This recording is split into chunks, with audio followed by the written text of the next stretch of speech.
Something about TDX just doesn't feel right after this update. At first, I thought it was just me, but after testing the new towers, I noticed a clear pattern. Older towers are cheaper to max out, but their overall performance falls short compared to the newer ones. Meanwhile, the new towers are much more expensive, yet they absolutely shine in endgame modes like Endless, Nightmare and Ultra Nightmare, where cash flow isn't really a problem. Now something like this also happened during the release of Endless mode more than a year ago.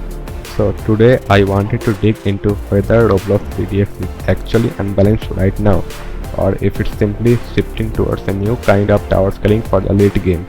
Let's get started. Let's look at older towers like a Juggernaut or Railgunner. They are much cheaper to max out than towers like Golden Juggernaut or Nightmare towers. In terms of cost efficiency, they can easily outshine the newer towers. However, their DPS is also much lower when compared to newer towers. And if you have played harder game modes like Endless, Nightmare or Ultra Nightmare, then you will see that money is usually not a problem in mid to late game. You can easily place over 100 towers, max all of them, and still be left with millions to spare. And also there's a lot of HP inflation. For example, the Plague Doctor, which is the weakest boss in the game, only has 40,000 HP, while the Emperor has over 20 million. So you will always need to place as many powerful towers as possible to defeat the more powerful bosses.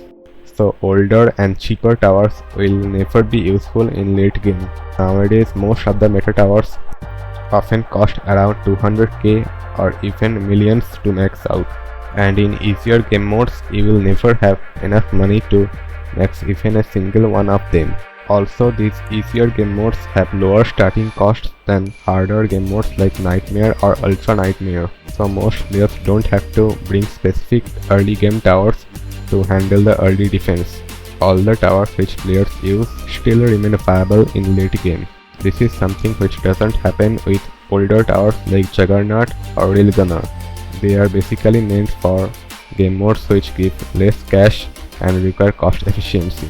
During the release of Endless mode, towers like Golden Juggernaut and XWM turret could easily manage it to wave 70 or somewhere near that, because they were expensive and had higher DPS, so they could scale easily with the HP inflation, while towers like normal Juggernaut, Railgunner, etc. couldn't do that. In game modes which have very limited supply of cash, you could still use them as an alternative for more expensive towers. But that wouldn't work in game modes like Nightmare or Ultra Nightmare, where the boss itself has so much HP that cheaper towers can never stand a chance against it. And also another problem is older towers receive direct competition from newer towers. For example, Sniper and Laser Gunner can remove stealth from any enemy, but Heli and Warship can also do that while having a much higher DPS. Slammer is meant for stunning enemies and bosses. Combat Drone and War Machine can also do that. Laser Gunner was meant to deal with enemies with bullet resistance, but there are towers like Golden Juggernaut, Helicopter, etc. which can do that too.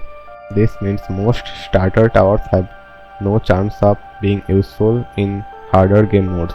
You will also see that these towers have a chance of being useful in event game modes, because those game modes have limited cash. So yeah, that's basically the entire problem. It is not fully related to broken balancing, but more to power creep and DPS scaling. So how to fix it? Well, I have a few solutions. A simple solution would be to release game modes with lower starting cash and limited money, with lower HP enemies, so that cost efficiency could make a difference. Another solution could be to add a 6th level to both the paths of older towers. This upgrade could be very expensive and could make sure that older towers could maintain very high DPS just like the newer ones. Now obviously, an interesting idea to add this 6th level would be to add it in a mastery system rather than just adding it. So players could complete different quests to unlock the 6th level for these towers. So yeah, that's it for today's video. What do you guys think about my ideas, or you can also share your own ideas in the comments. See you guys in the next video.